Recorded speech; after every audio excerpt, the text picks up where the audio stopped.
So I thought this would be a good one to read for class today, and this is chapter 5 of The Celestine Vision by James Redfield.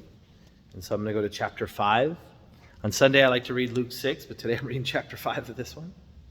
Overcoming the Power Struggle.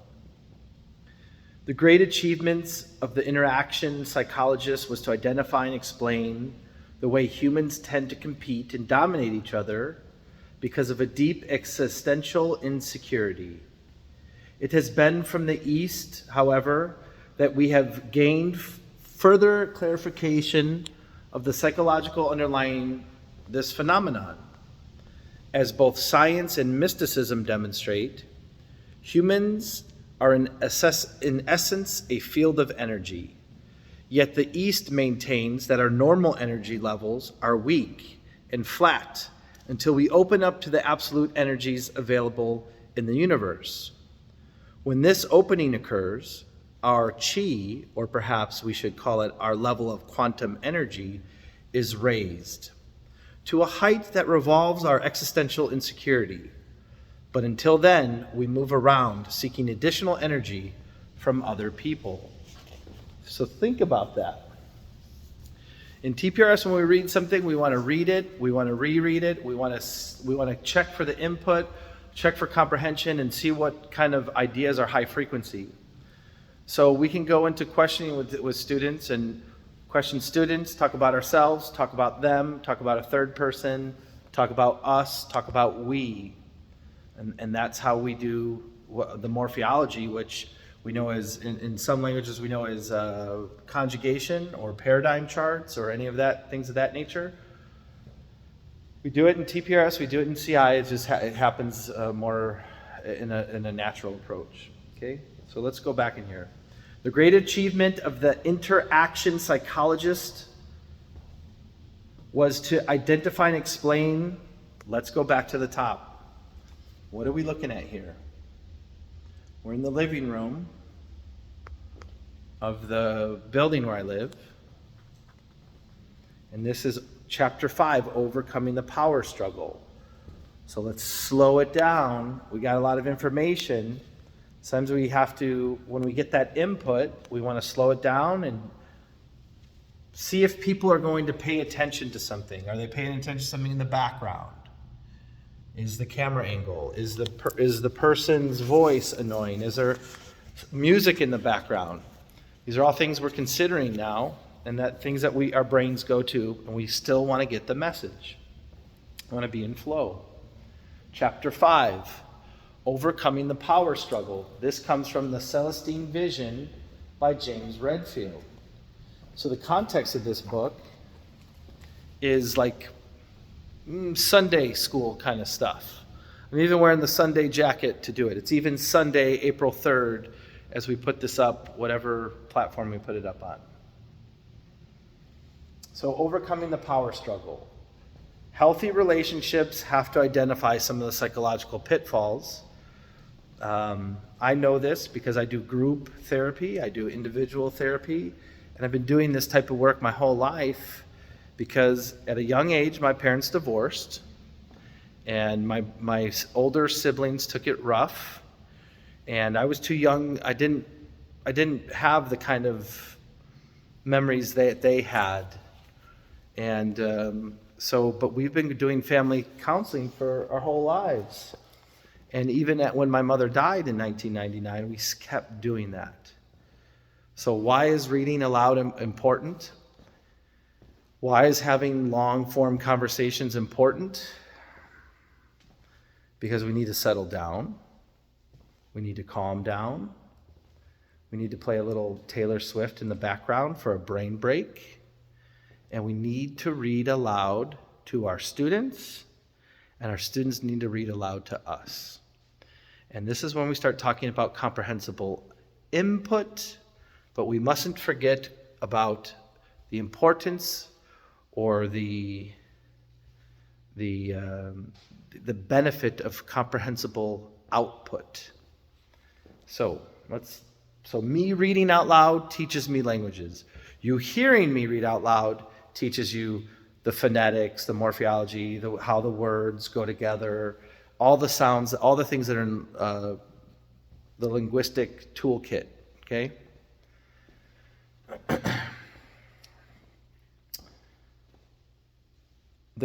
Overcoming the power struggle. The great achievement of the interaction psychologist was to identify and explain the way humans tend to compete and dominate each other because of a deep existential insecurity. So deep existential insecurity. You could pause this and look it up, but the one word we should all know, deep is like profundo, and it could have doble sentido, could have double meaning. But in this case, where it says deep existential. So existential is outside of your body. Could refer to spirit, could refer to the part of you that's not you, the other part, the voice kind of guy. Okay, that existential part, the religious part. It's outside of you. Just think of it it's exited you. It's existential. And then the last one there, existential insecurity. Well, I know what insecurity is. I'm insecure about wrinkles on my forehead, the chin, the gray hair, the forehead, you name it. Everyone on social media, everyone in Scottsdale, everyone in Arizona, everyone in America, everyone in Los Angeles, everyone in New York, everyone anywhere has insecurities. And when you're out in public more, sometimes it's good and sometimes it's bad. It depends on what you're going through. It depends on how your attitude about your insecurities are. So we all have insecurities. But let's not get off topic like I often do. This is talking about a deep existential insecurity. So they did some work on this in the chapter called Overcoming the Power Struggle. So I have business partners, power struggle. I have romantic relationships, power struggle. I have children, power struggle. I have students, I have managers, I have police, I have fire, I have courts, I have, you name it. Everyone is involved in this deep existential process of flexing their power because we all are going through something. And that's just one paragraph for us to pick apart. What are you going through? I'm going through it too. I miss my children.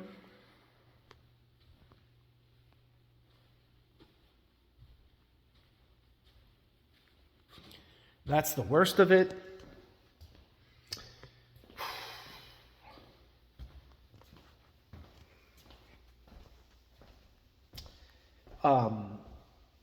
I miss other people in my family.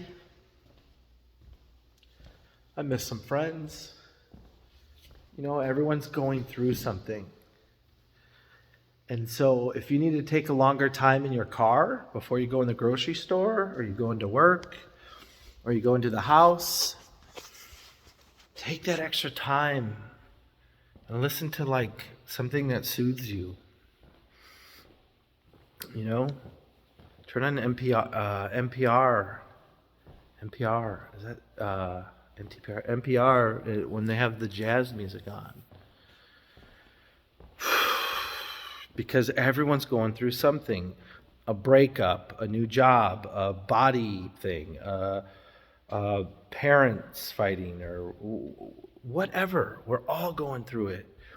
And it's hard right now because we're all coming back from the pandemic years. And so everyone's feeling each other out and things are still kind of touch and go.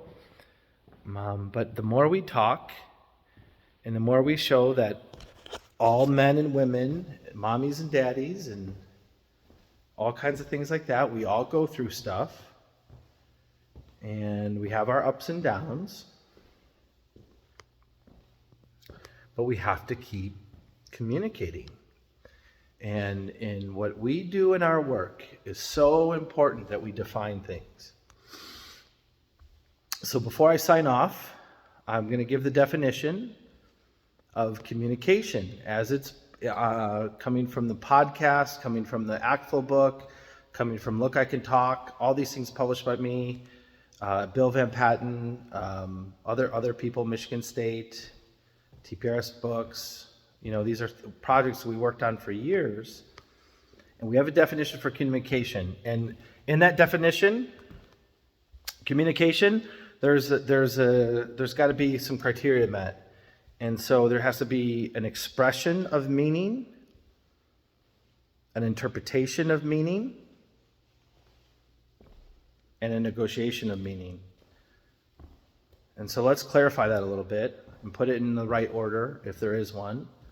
But on top of there being the expression, negotiation, and interpretation, expression,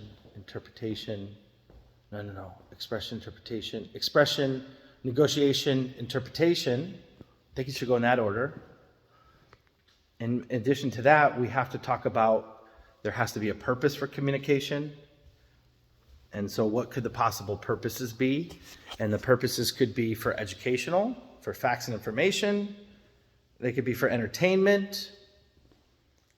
We could find out some other things, what communication is good for. But we definitely, because we have verbal and nonverbal, that's important in our definition. But it has to have a purpose. And now we want communication in this definition to have context. What is the context of this communication? To whom am I speaking? Is this a professional setting? Then that requires certain language. Am I on the street? Am I in the restaurant?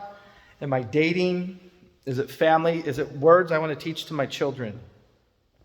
Are these words that are technical for police, for fire, for EMTs, for medical? Those things all have to be determined, and that is determined by what we do when we talk about TPRS, teaching proficiency through reading and storytelling. And that's what we talk about when we talk about rich input. So rich input, Richard Baker and Craig Sheehy and our friends in Canada, rich input stands for something. So rich input, the input has to be repetitive. The input you get through your eyes, your sense, everything you get from your senses. That's in Brain Rules, John Medina. Trained on that for a decade or more. So whatever you take in, that input, we want it to be repetitive, interesting, comprehensible, and high frequency. So that's rich, R-I-C-H. So do it again. Is what you're doing, is what you're providing for your learner, for your student, for your audience, is it repetitive so they get the ideas and hear the sounds enough? Is it interesting so that they're listening and they're paying attention, or are we boring them to death? Is it first hour, third hour, or is it late shift, early shift? What's the state of that child, of that learner, of you? So, what am I saying, guys? Is it interesting? Is it comprehensible? If it's not comprehensible, if they're not understanding, it might as well be a wall that doesn't go through into anything. So we want high levels of comprehension, which is why we talk about TPRS and comprehensible and CI and those things in such a way, because there's a difference between input that is understood and input that is over the head. Okay, so we have comprehended input is what the goal is. And then high frequency. Look, if you're police and fire, you have certain language that's going to be, you're all going to want wants, goes, went. Those are high frequency. If you're a nurse, if you're a teacher, if you're a student, if you're traveling, you need wants, has, goes, says, does. There's the Super 7, the Terrific 10, the Sweet 16. There's a hierarchy of words that we all need, and then you have your technical vocabulary, which you learn on the job. You find out what those things are called, and we learn them on the job. So, signing off for now. Michael C. West. This is a site of one of our training facilities where we can sit. We have access to the TVs. We have Wi-Fi. We have male and female bathrooms. We have our kitchen here. We'll even, when we have it catered, we have commercial grade stuff. So we're in a good place, and we even have a balcony and some other amenities here for our training. So talk to you soon. Thanks for tuning. Thanks for listening. Play it again, repeat it, ignore it, but come to our training in Scottsdale, Arizona every July for the next, let's do 23 years.